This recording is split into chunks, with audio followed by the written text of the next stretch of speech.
Green Bay Packers just received some strange Jordan Love news. I'm going to break that down for you guys in this video. Also break down the game. So if you are new to the channel or you're not new and you've been listening but haven't subscribed yet, please take a second to hit that subscribe button. Let's jump into it. Man, oh man, everybody is wondering what is going on with Jordan Love. How severe is the injury? Is it a high ankle sprain? Is it a torn MCL, sprained MCL, ACL? What's going on with Jordan Love? But at this point in time, it's a lot of speculation, and there's some strange speculation coming out. I woke up to this and I was like, are you freaking serious? Adam Schefter's posting out there that breaking news, the Packers fear Jordan Love suffered an ACL, according to Adam Schefter. Of course, it's Adam Schefter, but he is a little bit more aware of what's going on. So he's more of an insider type when it comes to information leaking. And then you read this: Jordan Love, Packers. Jordan Love will have tests on his knee when the team lands in a few hours. Obviously, that was at that point in time. At this point, the severity is unknown.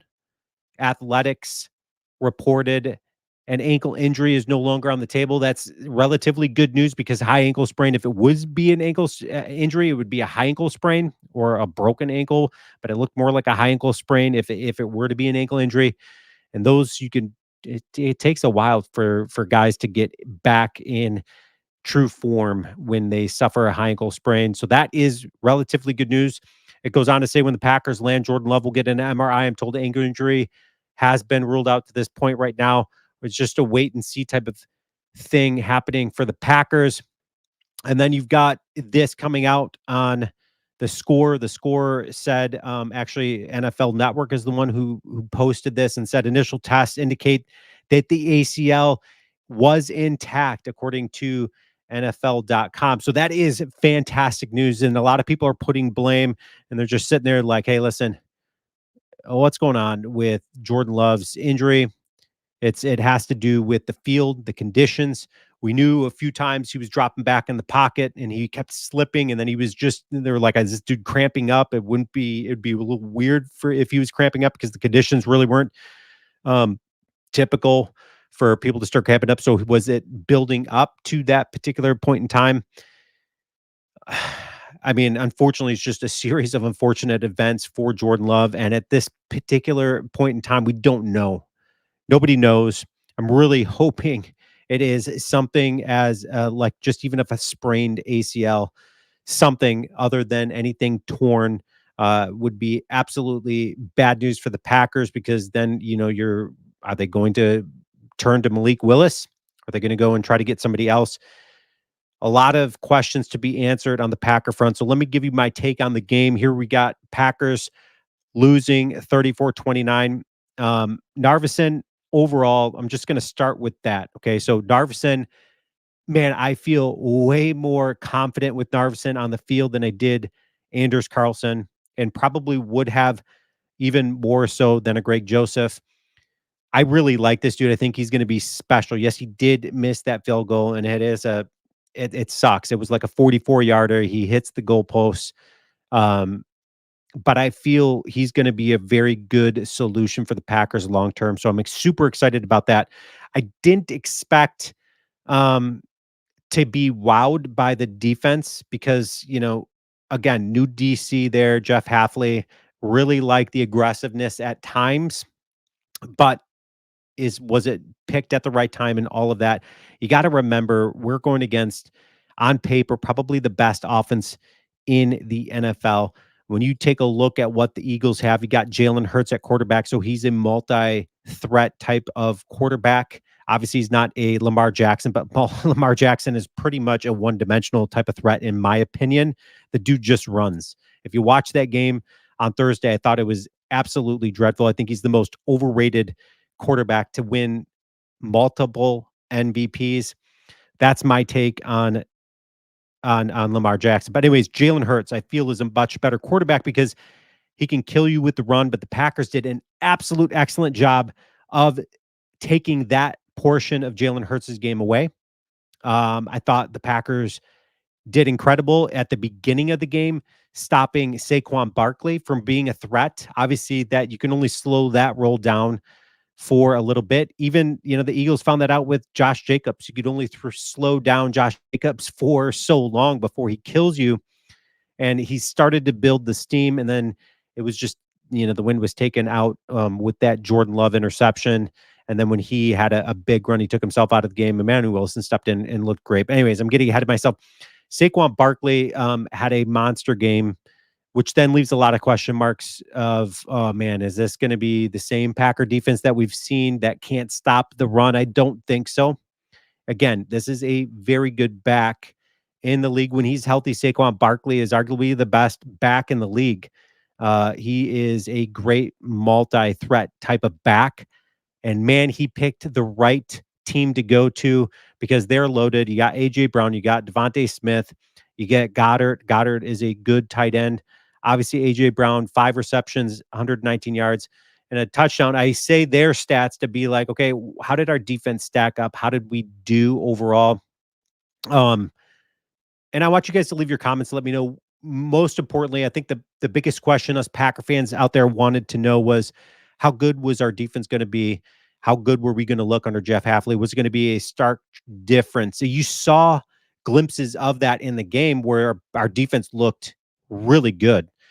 But what was killer was starting the game off, getting a couple of turnovers and not getting any points and capitalizing on the turnovers we had. It really should have been 21-0 when we had 12 guys on the on the on the field when Jaden Reed scored that touchdown. It should have been to start the game 7-0, and then we should have gotten capitalized on that. But we had so many penalties. Penalties were a killer in this game. The field was a killer in this game. A lot of guys slipping, a lot of balls that should have been caught. Dontavian Wicks was a disappointment. But anyways, so let's look at the Packers. You had Jordan Love, 17 of 34, 260 yards, 2 touchdowns and a pick. 17 of 34 does not sound good. And it was like an 86, 89% passer rating for Jordan Love.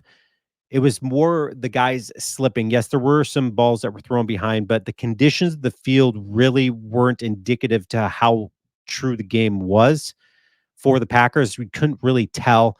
And that's the frustrating thing. It leaves you to think, man, I really wish maybe this game was played in Philadelphia then at that point in time because the field just was so awful. And then you've got Josh Jacobs.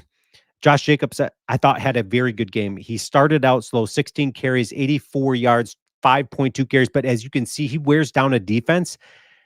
I really love Josh Jacobs. I think this is going to be a excellent pick for the Packers. If Jordan Love is there, this is going to be a monster threat. You got Jordan Love, Josh Jacobs, Jaden Reed, Romeo. Pick your poison with the wide receivers. How good is Jaden Reed, man? This dude is so good. 4 receptions, 138 yards, a touchdown, 1 carry for 33 yards and a touchdown. The dude is a bullet. He can kill you in all aspects of the game. I love the way Matt LaFleur uses him. You got Romeo Doubs dropped a couple of passes in the game, which is not characteristic of him typically. Four catches, 50 yards. Tucker Kraft looked super good. They just could not connect with Luke Musgrave. He tried connecting with him twice. And I think he caught one that was just called back due to penalty. But the Packers with the illegal shifts and illegal motions, that was the most frustrating thing for me. And if you watched the game prior on Thursday, Baltimore and Kansas City, there was a lot of those illegal shift, illegal motion things happening out there. Super frustrating to see that call. And I'm really hoping the NFL can work that out. I can't stand that. Emmanuel Wilson, I thought, was a monster. 4 carries, 46 yards, 11 and a half per carry. Emmanuel Wilson is legit. This dude is good. And he's showing us what he showed us yesterday is what he showed us in preseason last year of like this dude can be a threat. He can break some runs. I really like Emmanuel Wilson a lot. What a bright spot for this team. Dontavian Wicks was probably the biggest disappointment for me. He just dropped too many balls that he should have caught even when he was slipping. That was disappointing to me. On defense, Javon Bullard, I can't say enough. I really think this dude is something special. Javon Bullard, super excited about him and Edgerrin Cooper. When Edgerrin Cooper was in, I thought that dude looked super good. He had that knockdown when he came in earlier. Devontae Wyatt, I thought was going to have a bigger game. So I'm curious to see how that breaks down. Is Wyatt going to be as having a good of a season as I thought? Curious to see how that breaks down and what that looks like as the season goes on. Xavier McKinney shows why we are super excited to have him here in Green Bay. The Packers overall, again, you got to keep in mind they're going against an incredible offense with the Philadelphia Eagles. Leave your comments. I want you guys to let me know, how disappointed were you with the defensive performance? Again, you can't expect perfection. A lot of these guys are so young. Again, the youngest team in the NFL, and then they're playing under a new DC. It's going to take half the season to really see what this team could be made of on defense. But um, I thought they looked very good at times. And then other times it was like, oh my gosh, they can't even stop anything, run, pass, you name it. They can't stop anything. We saw glimpses of that in the second quarter and then the third quarter as well. But the Packers then showed also signs of why they are potentially going to be so good this season. Leave your comments. Let me know. Super. I'm not as disappointed with this loss. It's more the frustration of Jordan Love's injury. Um, the Packers easily could have won this game, so it could have gone. It could be an easily a dub in our column. It's not. So the Packers can pick up the pieces and get it together. Obviously, that is with Jordan Love under quarterback, because Malik Willis isn't going to be taking us to the playoffs by any means. That's just going to be a Band-Aid fix. I think he can step in and be a Band-Aid fix for the Packers if they need him to be for a few weeks, but that is it. Leave your comments, and as always, go Pack Go.